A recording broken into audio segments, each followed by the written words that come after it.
राष्ट्रिय प्रौद्योगिकी संस्थान सिक्किमले 8 अप्रेल 2023 को दिन आफ्नो 5औं दीक्षान्त समारोह तथागतसल बुद्ध पार्क राबङलामा सम्पन्न गर्यो। यस अवसरमा भारतका प्रधानमन्त्रीका आर्थिक सल्लाहकार परिषदका अध्यक्ष पद्मश्री प्रापक डाक्टर विवेक देवरोय मुख्य अतिथि रहनुभएको थियो भने विशिष्ट अतिथिमा भारत सरकारको आणविक ऊर्जा विभागका अध्यक्ष एवं मुख्य कार्यकारी डाक्टर कमल कपूर उपस्थित रहनुभएको थियो। अन्य गण्यमान्य व्यक्तित्वहरूमा राष्ट्रिय प्रौद्योगिकी संस्थान सिक्किमका निदेशक प्राध्यापक एमसी गोविल, संकाय सदस्यगण, सहायक प्राध्यापकगण तथा अधिकारी एवं कर्मचारीगण साथै विद्यार्थीवर्गको उपस्थिति रहेको थियो।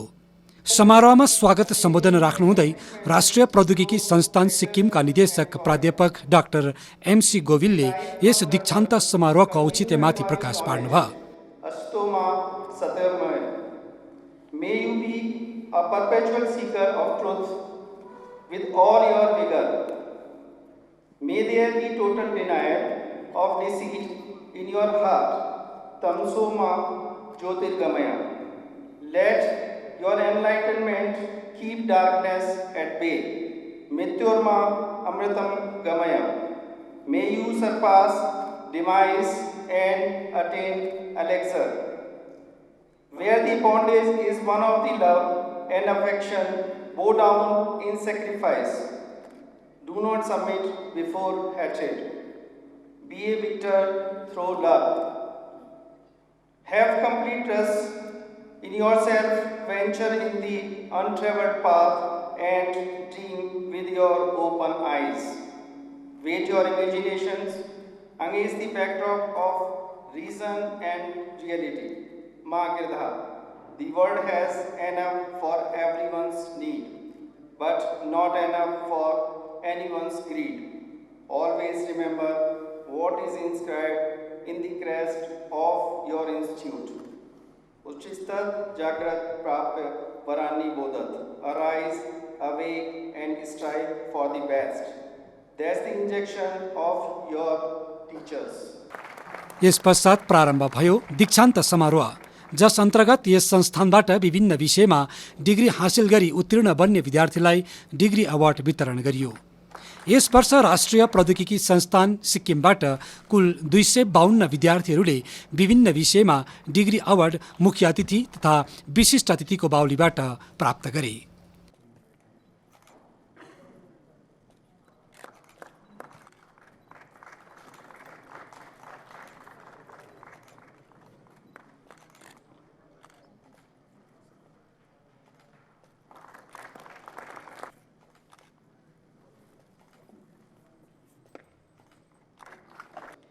विशिष्ट अतिथिको रूपमा उपस्थित भारत सरकारको आणविक ऊर्जा विभागका अध्यक्ष एवं मुख्य कार्यकारी डाक्टर कोमल कपूरले आफ्नो सम्बोधन राख्नुहुँदै आजको युग प्रौद्योगिकीको युग भएकोले गर्दा प्रौद्योगिकी विकास र आवश्यकतामाथि प्रकाश पार्दै विद्यार्थीवर्गलाई यस क्षेत्रमा देखा परेका अवसर र आवश्यकतामाथि ऊर्जावर्धक सम्बोधन राख्नुभयो।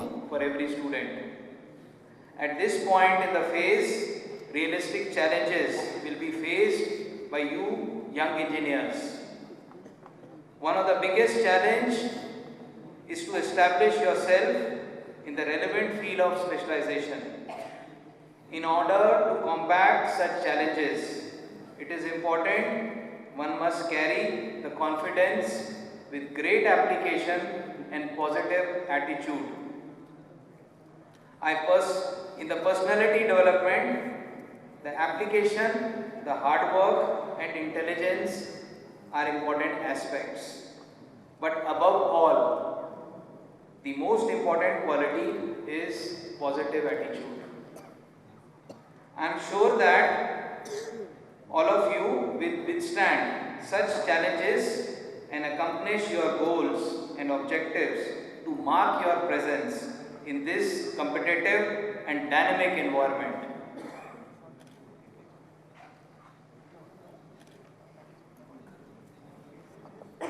Well, coming to the career opportunities, at present, with 6 to 8% of annual growth in the industry, it offers diverse range of career opportunities and it is expected to increase day by day.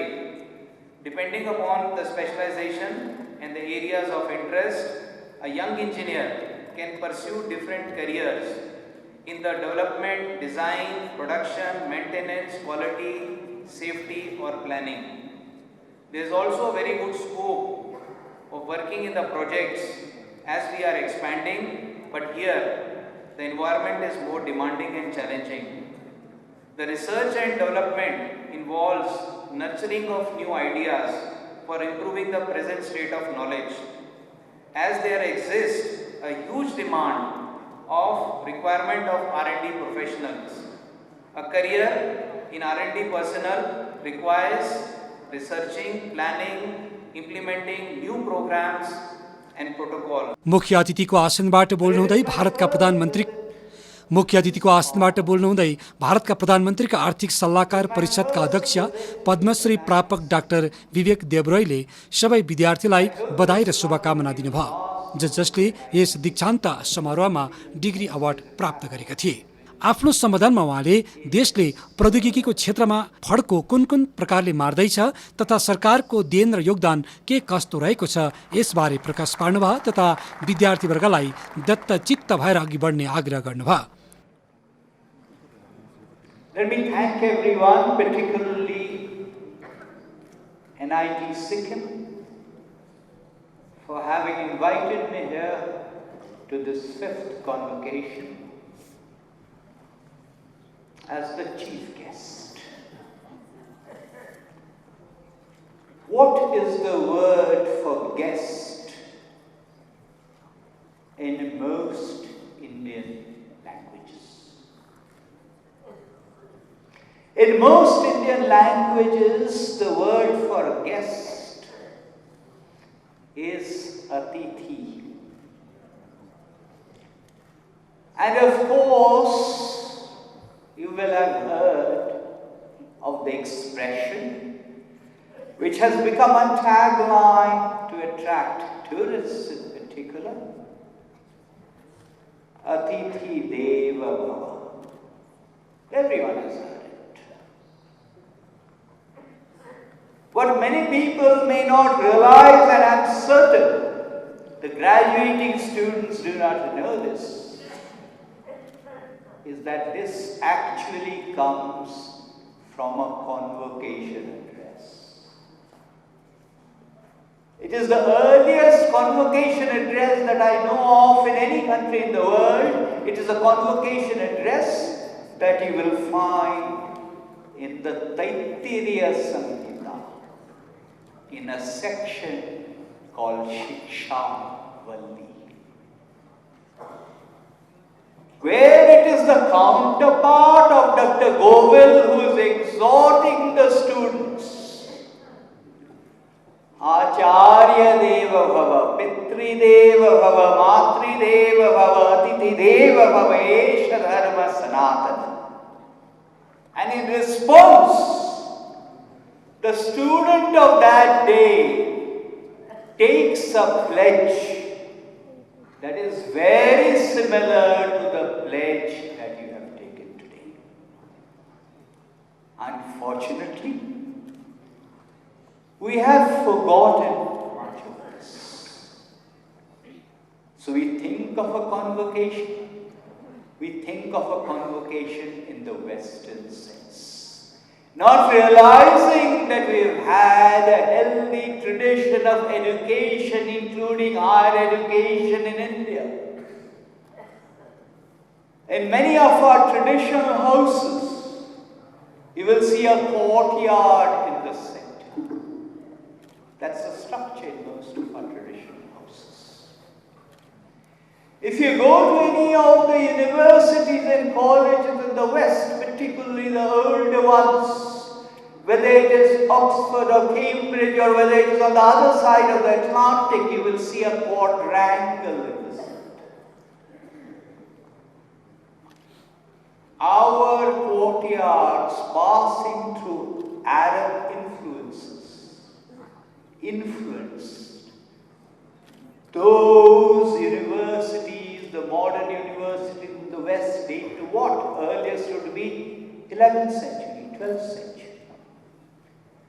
They influenced the construction of these quadrangles that we see today. In terms of higher education, all of us have heard of Nalanda and Takshashila. There was a university called Vikramshila, which is now in what is Bangladesh. The vice chancellor of Vikramshila was a lady named Kamandaki. If one talks about governance, particularly in the political economic context, everyone will mention Kautilya's Arthashastra. Equally famous is a Niti Shastra text which talks about the same kind of areas called Kamandaki's Niti Shastra. Economic Survey, which is an annual publication that is brought out by the Ministry of Finance, quoted Kamandaki's Niti Shastra about 4 years ago, 3 years ago.